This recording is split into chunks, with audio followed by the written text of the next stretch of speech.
Hello, my dear students. Welcome to Ancient India, ABCs. I'm going to call it ABCs. That means three remarkable figures of ancient India I want to talk about. And those are Alexander the Great. You all heard of him, right? Historically. And B, A for Alexander the Great. B for Buddhism, okay, founder. C is for Chandragupta Maurya. I'm going to write down that one. Even Buddha, some of you, Buddha, okay? I'll tell his story. And Chandragupta Maurya, Gupta is a last name still in India. This is G. Maurya. Chandragupta Maurya. That's correct. Okay. Now, if it is classroom, I will give a handout. So I'm going to put this up on front of the screen, and you could put a freeze on it and write down all these dates. Okay. From the left to right, you see Alexander the Great, Buddha, born when they died, Chandragupta Maurya, and the other bottom ABCs I will talk about, and you could write it down, okay? Chanakya, the name here, Chanakya. This I think you could easily see. Ashoka, Ashoka, and here Bhimrao Ambedkar. This is the only guy from the 20th century. All of these other people are from the ancient India more than 2,000 years ago. He is the only one. Why is he here when we are talking about ancient India? Good question. There's a link between him and Buddhism, and I wanted to connect that. That's why. All right, let's talk about the class. So let's start with Alexander the Great. Alexander the Great is a great conqueror. Well, that's why he got his name Great. Even in his young age, he's a Macedonian king. Okay, if you look up geography, Macedonia, Greece, near Greece, and many Greeks won't call him Greek, Macedonian. And he went on an eastward voyage to conquer countries, Persia, one by one. Okay, at the time, it will take a lot of planning because you can't just take your 10,000 plus army and stop by McDonald's to have a meal on your journey towards the east, right? You need to know when the harvest will be there so that when your soldiers are crossing, you could confiscate all the greens from the farmers, and when rivers will be flowing, because you cannot get water from water fountain for 10,000 people or from a well. Even in old times, it has to be a river where your large army can eat and drink. So there's a whole study on logistics of Alexander the Great alone.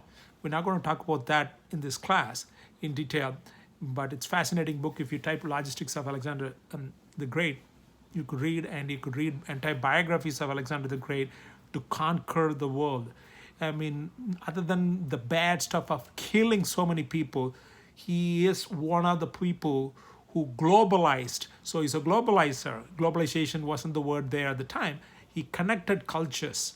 Okay, so he went on this conquest one after another, kingdom after kingdom, and his soldiers are getting tired when they reach all the way to the edge of India, and he wanted to invade India as well. This fascinating kingdom where he heard of stories from spies and others. Many of his soldiers are already tired, want to go back home, westward. And one time he strips his clothes and shows how many wounds he has, and says, if any one of you have more wounds than me here, let me know. We'll go back. He's trying to prove the point of that he stands in the front. He always fights in the most crucial, risky positions. He doesn't sit in the back and ask his army to attack. He, just like Julius Caesar and other great commanders, fight in the most thickest part of the battle, and very courageous. You got to give it to him that. And so the soldiers, okay, let's do another, because he wants it. Young king, and he goes into India, fights with a king called Porus, Porus. They come in elephants. In Indians, kings have elephants because India is abundant of elephants. These Macedonians have never seen the beasts like this. They were so scared. But Alexander the Great still fought bravely and won the battle with King Porus, defeated him, but didn't kill him, and put him back in power, and gave some of his even Western Greece scholars and other things to his palace. There's even a coin, if you look up Porus in an elephant and Alexander the Great in a horse fighting, a coin printed at the time. Now, these people are invaders of India. So any invaders, India had many invaders. This is in ancient India. After that, will be invaded by Muslim kings from Central Asia, and then further British Empire. India is a full story of invasions, and called Ionians, all of them, because these Macedonians are Ionians, Ionians, Ionians. Okay, and now when Alexander the Great came and fought, there was a young man named Chandragupta Maurya. Chandragupta Maurya. Okay, and this Chandragupta Maurya was even mentioned, is an Indian king, is even mentioned in the Greek literature. They will write it as Androcorus. Okay, Chandragupta Maurya wanted to be like Alexander the Great, not going out and conquering, but conquering most of India. And he had a help of a man named Kausalya. Kausalya is spelled, well, I already showed you. Kausalya is the man here, Chanakya or Kausalya. Okay, and Chandragupta Maurya is in the top. Who is this Kausalya? What do we need to know about him? Kausalya is a Brahmin and a scholar who wrote a book called Arthasastra. What do we need to know about this guy? And this guy is beyond brilliant. Brilliant in what? Statecraft. He wrote this book, which is still in use, still in print, and read by many modern Indian and foreign statesmen. Arthasastra. What did he write about that it becomes so famous? Statecraft means how to deal with other countries. So in that time, small city states to deal with other countries. It's also economics, how to make your country rich. Arthasastra, Amartya Sen, the Nobel Prize winning Amartya Sen, economist, said it's about economics. But I would say it's not just about economics. Even though part it is about economics, I've read Arthasastra in English translation. He wrote it in Sanskrit, okay? He's a Brahmin. He wrote about virtues of a king, what a king should have and do to become a strong and a bigger, develop his empire. And Chandragupta Maurya followed all of that. That's why it's important for India.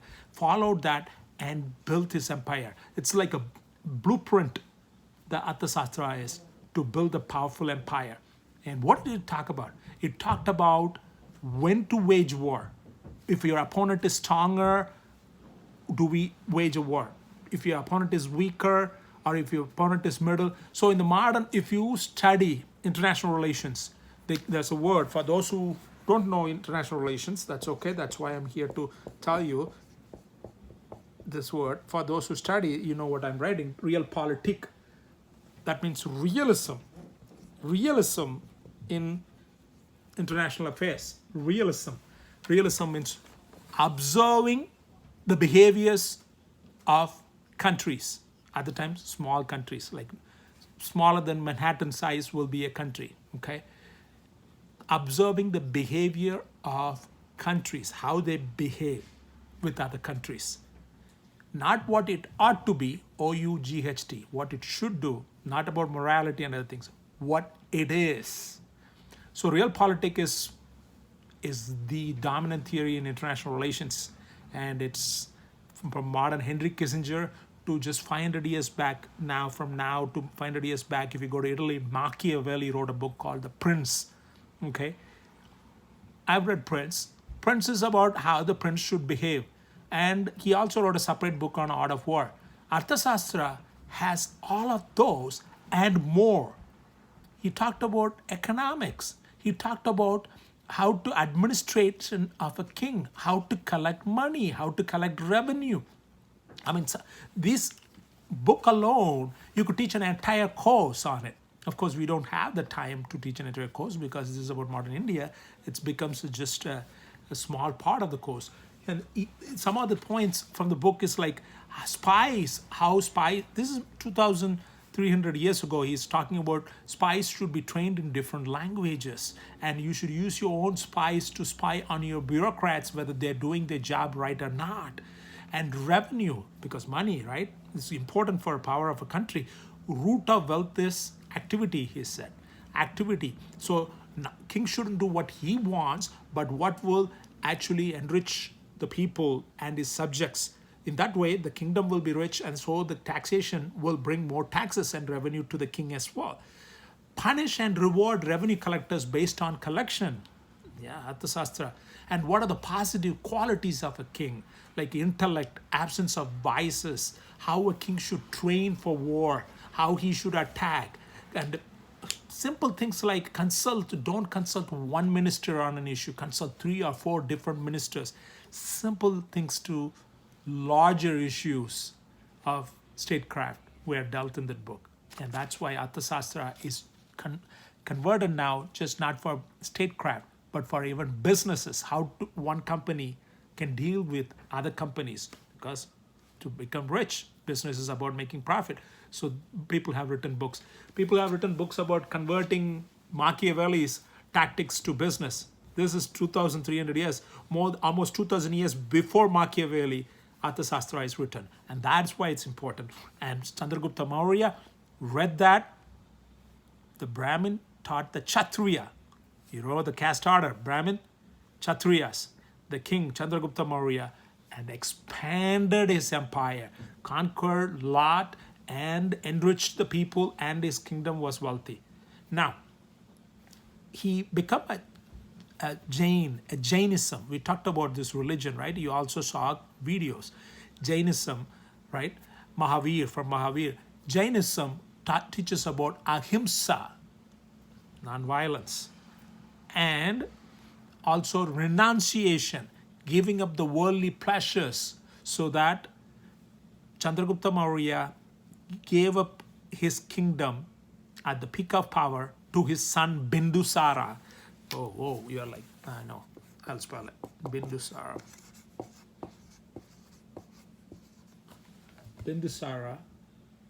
And what did he do? He just wore simple clothes, not like a king, gave away all his jewelry, other things, and walked away to a forest with other people to just starve himself to death. Yeah, because Jainism that is the better way to die. And his son Bindusara also expanded the empire, but he's not as capable or as stellar, remarkable as the next man who is going to come, which is Bindusara's son, Ashoka. A-S-H-O-K-A. Ashoka. Emperor Ashoka impacts are huge. Well, to begin with, at the beginning, he's ruthless. He also followed Arthasastra to the core and used the book. By the way, that book was lost in the ancient India, and after Ashoka's time period, it's gone, and India didn't have it until 20th century. Indians found it, the copy. Yeah, it's amazing, and now it's available in Penguin publications as well. Anyway, Ashoka was a ruthless king and a cruel man. he has like skin problems, and because of that, concubines, some of them made fun of it, not in front of it, of course, in the back, but it came to his ears. He burned about 500 of them to death.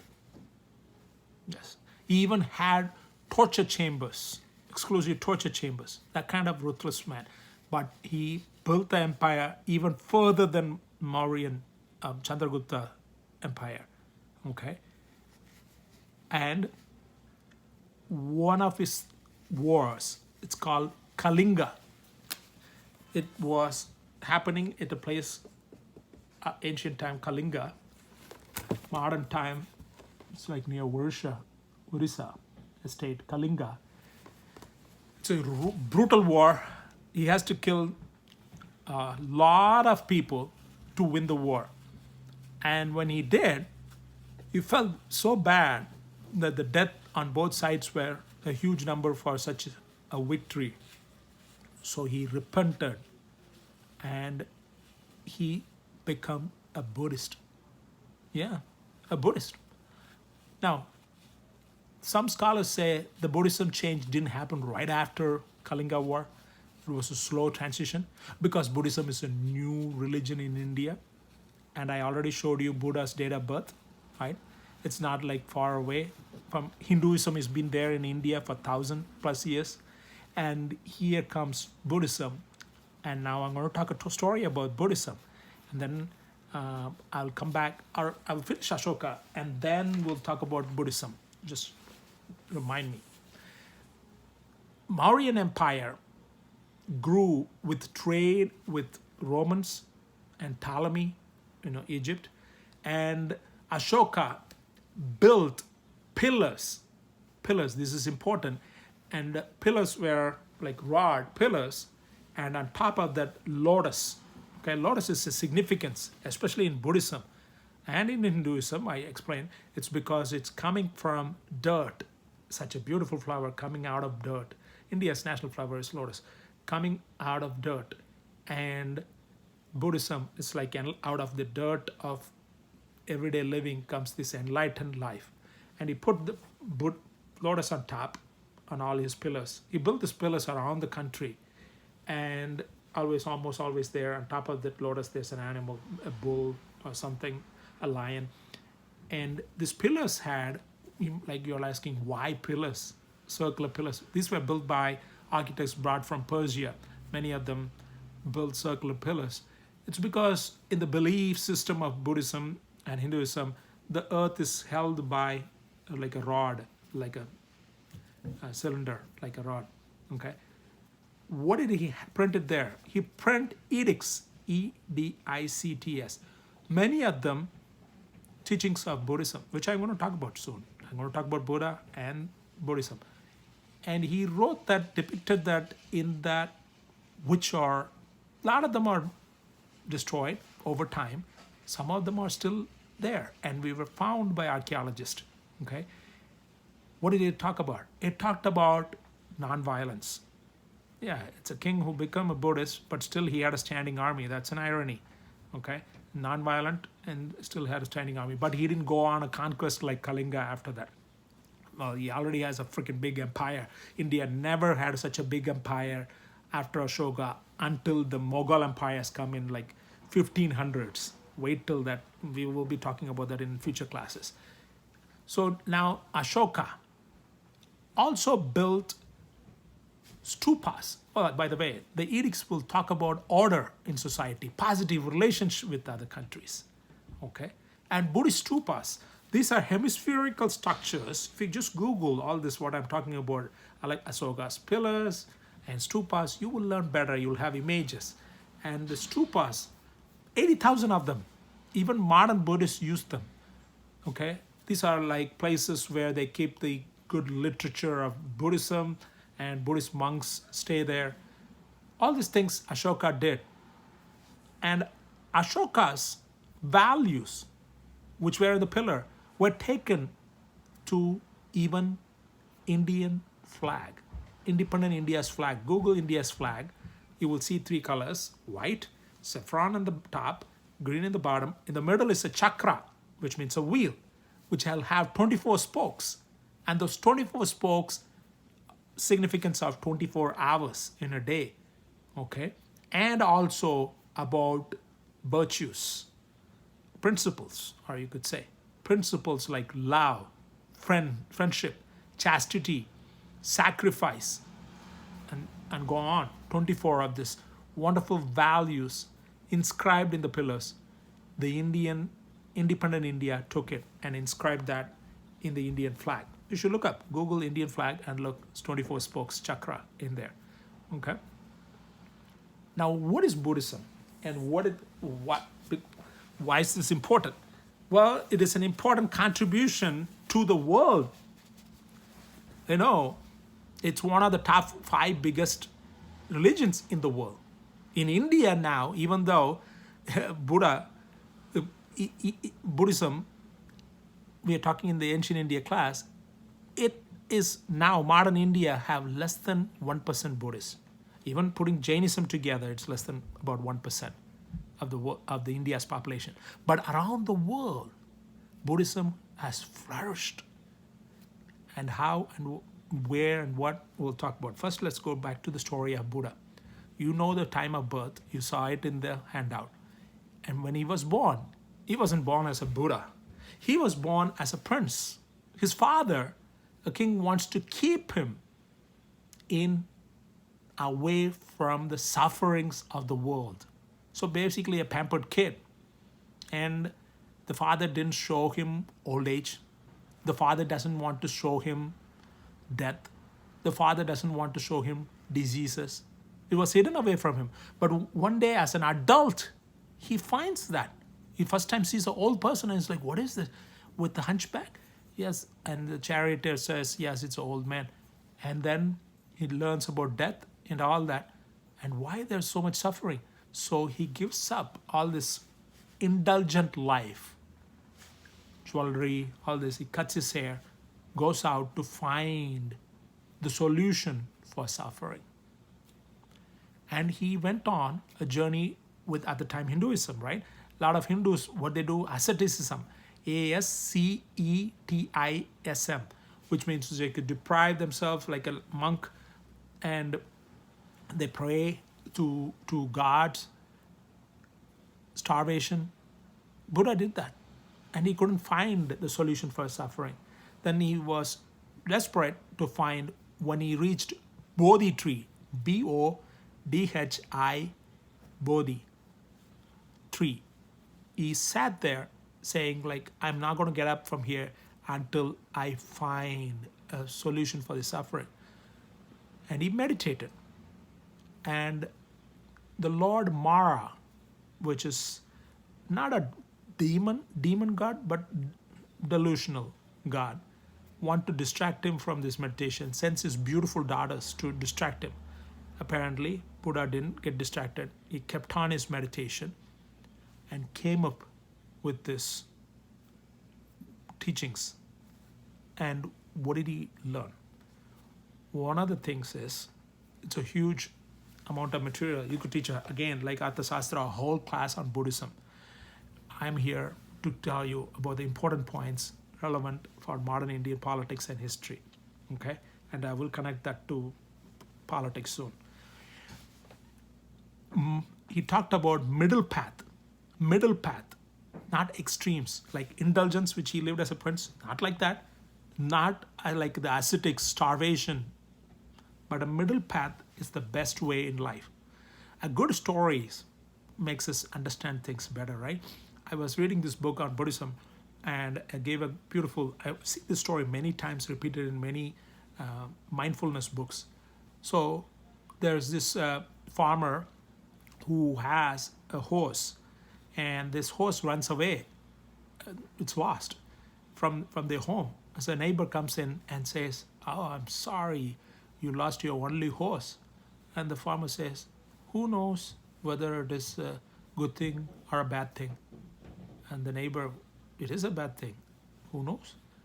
And then a week later, the lost horse comes back bringing all the wild horses to the home. And the neighbor comes in. Wow, good for you. Look at your luck. good things. It brought you more horses for you. And this farmer says, who knows whether it is a good or a bad? And the neighbor is like, what? And then his son, farmer's son, tries to tame the wild horses. The wild horse steps on his son's feet and breaks it. And the son is in pain. And the neighbor comes, oh, I'm sorry, your son's feet is broken because of these wild horses. What a bad thing to happen to you. And the farmer again says, who knows, it's a good thing or a bad thing. And then the army of the king comes to the village to recruit all eligible age men for war. They recruit everybody in the village except the farmer's son because his leg was hurt, right? He cannot go and fight. And the neighbor comes, oh my God, how good it is for you that your son was hurt in the right time, that he doesn't need to go to war. The farmer says, who knows, is it good or bad? So what is the story teaches us is, you don't go on extreme, like, oh my God, what the hell has fallen on me? Or, wow, on cloud nine. Middle path, always in the middle.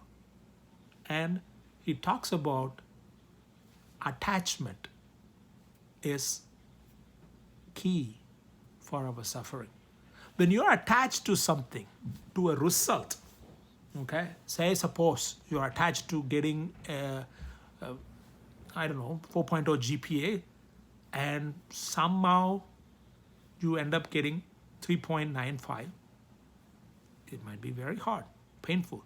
Or you're attached to, say, materialistic thing, a particular car, and you're not able to get that, or a particular salary, whatever it is. And being not attached to something is the way to reduce suffering, according to Buddhism. Okay, attachment. Another important word, write it down, attachment or desire. Desire creates suffering. I'm not teaching this. Buddha is teaching this. I'm telling you what he says. Desire is the path to reducing the desire is the path to reducing suffering. Okay, he has a 4-path method to how recognizing desire leads to suffering, and then to know to reduce the desire and how that could, all the steps are there. So now another important thing you need to learn from Buddhism is mindfulness. Mindfulness, have you heard of this? Mindfulness, when you're doing something, being there, present. If you're listening to a friend, rather than thinking what to say, just be present and completely give your attention 100%. So when I'm teaching this, I am thinking only about teaching. This is the one time my mind is not jumping like a monkey mind, as they say in Buddhism. Monkey mind jumps around. All our minds jump around. That's why they do meditation, to center it. Okay. Mindfulness is when you're cleaning, washing pots and pans, chores nobody likes. Even then, you're focusing on how the water is falling, dripping away, and you're on there. These are like simple things, but very powerful, and it's now caught up with the West. Many books have been written, popular books you could read and understand and even apply, reduce your blood pressure and other things. Anyway, this Buddhist teachings divided into 2 schools. Okay, before I go into the schools, what is the purpose of this? Dharma, you heard of that Hindu word before. Dharma in Hinduism is different. Buddhism, it is to follow the teachings of Buddha and practice it. Okay? And Buddhism, we are wandering. Wandering means samsara, S-A-M-S-A-R-A. Samsara, we are in wanderings. When you are wandering, that means in our life, we are not reaching the nirvana, which is joining with God, just like Hinduism. Remember, finally, you're supposed to join with Brahma to get out of this rebirth cycle, to join Brahma like this. They call nirvana, N-I-R-V-A-N-A, okay, which is high enlightenment. You attain nirvana. To avoid these wanderings, which is samsara, the Buddhists take the path of Buddhist teachings to achieve nirvana. Okay. Now the two schools. The big one, the first one is Mahayana, Mahayana, Mahayana. Okay. Second one, Theravada, Theravada. Theravada.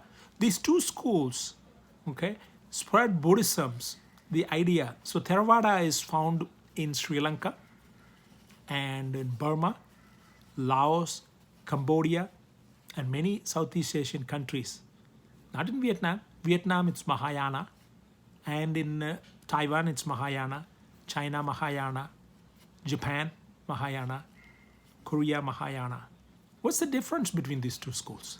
The difference between these two schools is Theravada, they just focus on the individuals practicing it to achieve nirvana.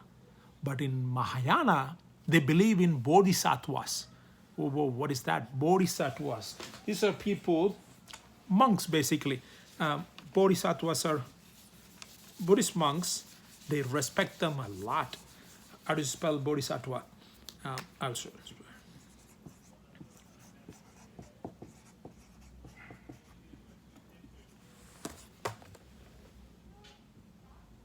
In Mahayana. And what does this bodhisattvas do? They don't try to just achieve nirvana for themselves. They help other wandering souls to achieve. So they will hold on to achieving their nirvana until all the living species achieves nirvana. Yeah, that's a big task. Okay, that's the difference. And also, in Mahayana, there's more spiritual element to Buddha, whereas in Theravada, they see Buddha as a teacher, exemplary teacher, and not as like and of course enlightened, but not like a spiritual element. Buddha didn't do any magic or any healing, just like Christianity, Jesus did, okay, or Hindu gods, avatars did. He did. Okay. So this Buddhism, some of the reasons which it didn't spread much in India was because of there's going to be new Islam entering the country. That'll be in the next lecture. We'll be talking about Persianate, age of India. It's a fascinating stories I'll tell you. But now, listen to this, that Buddhism was affected by Islam and Hinduism, was pushed out of India, but it is spread very well in rest of the world, in other Asian countries. Okay, so now I'm going to talk about, after Buddhism, what happened to Ashoka? When Ashoka died, within 50 years, the empire disintegrated and many small kingdoms came out of it. India did not see a big, powerful empire until Mughal Empire, which is a Muslim empire. That'll be in like 1500s. We'll talk about that at the time. Now I wanted to talk about a modern relevance, okay, of a person named Ambedkar. Why are we talking about him? Remember I mentioned this guy? Bhimrao Ambedkar. So why do we need to, and his was 1891. Why are we talking about that when you're talking about ancient India? When you talk about Buddhism, there's only two remarkable figures in Buddhism in Indian history. One is Ashoka, another one is Ambedkar. So who is Ambedkar? That's why, okay? Otherwise, I will go chronologically. We will be talking about other Ambedkar stories later in this course, but now in the Buddhist perspective, he was born into a caste called Maha, M-A-H-A, an untouchable caste. You know what untouchable is. Out of the pecking order, it's the bottommost. 4 rungs, Sudras at the 4th, okay? This is below that. This is untouchable. And his father was lucky to be a soldier in the British Army. Indians were working as soldiers, British Army. And because of that, he was able to teach the value of education to his son, who studied very well and was fortunate enough to get a scholarship to go abroad. I'll talk about that. But he has seen Ambedkar untouchability. And why is it untouchability relevant to Buddhism? I'm coming. Follow the story, please. Ambedkar saw untouchability in its brutality. For example, when he and his fathers dressed up nice, went to a village, got out of the train, they're waiting to be taken in a bullock cart to like taxis, take to the home. And the trail person in charge of the station came thinking they're higher class, dressed up nice, came close and asked their caste and backed off. And they don't want, untouchable means they don't want to come in close contact. It's like somebody having infectious disease or something. And any of the cart holders did not want to drive them. At the end, one guy was convinced, I guess he was desperate for money, to take them, but he said he would not drive them. Ambedkar also, as a student in school, saw that one time the teacher called him to the front to demonstrate a math in the board. When he walked up to the door, all the other kids ran to take away they have foods in their boxes, kept it under the blackboard. They just rushed it out because they did not want the food to be accidentally touched by Ambedkar, who is an untouchable. Ambedkar grew up as a good student and got a scholarship from a Maharaja, a king, to go to where? All the way to the United States of America, to New York City. He came here and got 2 masters and a PhD from Columbia University, economics, doctorate, and then went to London School of Economics, got law doctorate, went back to India, 2 doctorates, very highly qualified, teaching as a professor in a university. Other professors will not allow him to drink water from the fountain they drank because he's an untouchable. Even as a professor, he's sitting in his table, a peon, as they say in British, the person who is working in the lowly level, will not come and give the papers to him. He will throw from far because he doesn't want to come in contact with Ambedkar. He couldn't take this. He resigned and become political activist, and later went on to become the father of the Indian Constitution. He is like our James Madison of the United States. He's the Indian James Madison. Ambedkar wrote the Constitution of India, okay, along with the help of 2 others. We will discuss that later. Now, just focusing on his statue is there in Indian Parliament, holding the Constitution and one hand pointing to the place where to the Parliament where his Constitution was revealed. Now, here we are going to focus on his Buddhist aspects. Ambedkar did not think Hinduism is for him because they have done Dalits. In the modern time now, there are 200 million Dalits, which are Dalits, D-A-L-I-T-S, untouchables in India. Okay. At the time, I think it was like 60 million Dalits. And they did strikes for equality, including burning the Manuskriti. Manu means Indian old Sanskrit laws. And they done protests, marches. And Gandhi and him did a Pune Pact. Pune, P-O-O-N-A P-A-C-T. Pune is the name of the place. Pune Pact. In that, they even created reservations for the untouchables in the Constitution. Where am I going with this? Right? He's going to convert into a Buddhist. That's why the story. So he attended, I'm talking about Ambedkar, attended a Buddhist conference in Sri Lanka. You know, Theravada Buddhism is big in Sri Lanka. He attended there and he started reading a lot about Buddhism and he wrote books. So some of the important ideas I wanted to talk about, his ideas of Buddhism, comparing it to Hinduism, about 6 important points. Right down the first one, is he saw Buddha is a common man who was able to claim the enlightenment. Unlike the Hindu gods who are like almighty powerful, or even Jesus, who is the son of God and he had powers which the ordinary folks don't have, so that he was able to relate with Buddha, that what he did, I could also do. And remember I talked about dharma in Hinduism. In Hinduism, you are born based on your actions and deeds. So the caste system, people in his time will say Ambedkar is born into the untouchable because of his deeds or actions or words of his previous birth. It's blaming on the victim, as they would say in America. He's in the bottom because of him. And if he do good things now, he could move up later. Whereas the dharma of Buddhism is just studying Buddhism and following. That's the difference between dharma and Buddhism and Hinduism.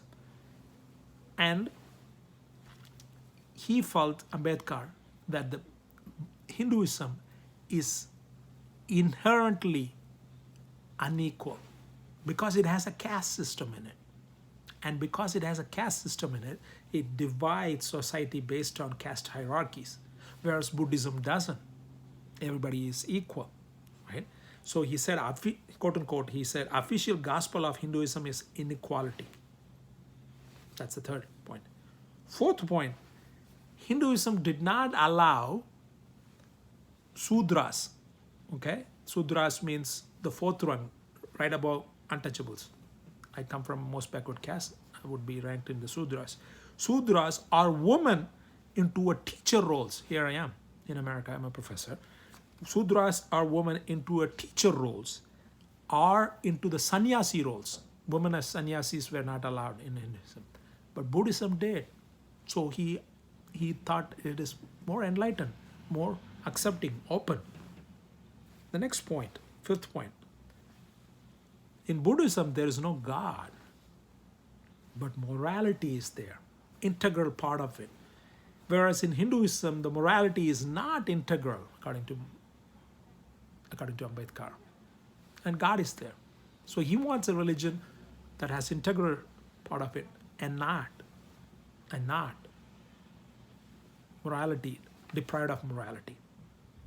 But he understands there are weaknesses in Buddhism. One of them is that Buddhism doesn't have a handy literature all compiled, some of the teachings I told you, into one place. Like Christianity has a Bible, Islam has a Quran, okay? It doesn't. So he decided to convert to Buddhism. Even though he got offer from a Nizam, which is like a big kingdom, Hyderabad, the modern Hyderabad city, high-tech computer, Hyderabad Nizam offered enormous amount of money for Ambedkar if he converts himself with other Dalits to Islam. But he did not want to convert to Islam. And there's an offer from him. This is not a money offer. By the way, the Nizam is very wealthy. He freaking had a diamond, huge diamond, as a paperweight on his papers on his table. That kind of. He gave like $1 million to the British to fight the World War I. Loaded. Now, Hindus, the right-wing political party, they have something called Mahasabha, M-A-H-A-S-A-B-H-A, Mahasabha. These guys said, hey, if you want to convert away from Hinduism, maybe you could all convert to Sikhism. Sikhism is a religion we haven't talked about because it's not in ancient India. It was only in the 1500s it comes, okay? So we don't want to talk about that now. Sikhism, maybe you could convert to, because the Mahasabha people felt it's closer to Hinduism, so let's have this. In fact, many of the Hindus of other castes did not want Ambedkar converting all these Dalits to Buddhism because they felt, who's going to do the menial jobs? They're the ones who are doing the toilet cleaning, stitching shoes, anything dirty work. They did, and still in Indian society, even though Ambedkar and the Constitution completely forbade caste caste didn't go away. Caste is still there. Are you following? So Ambedkar, just 3 weeks before he died, he converted to Buddhism. And many of his followers who gathered there converted to it. But many Hindus of higher caste felt affronted that these Hindus, after converting to Buddhism, they are prospering. Even their prosperity felt an insult to them because they should be in their place, and they are climbing and destroying the order of the society. Some of them even asked Ambedkar, hey, if you and convert all your followers to Buddhism, they will lose the reservations, affirmative policies, reservations given to them as scheduled caste. Why would you do that? And he said, they would like to stand up in their own legs, not with the help of the government, even though government has given that. Okay, so Ambedkar played a significant role and in as a Buddhist, and on his thoughts on Buddhism, modern Buddhism. So we talked about ancient India, about Alexander the Great, Chandragupta Maurya, Bindusara, Ashoka. Of course, these three emperors had a huge influence from Chanakya, the Arthasastra, and then we talked about Buddha and the Buddhism impacts in Ashoka's life, later in Ambedkar's life. And that ends this lecture. Good luck.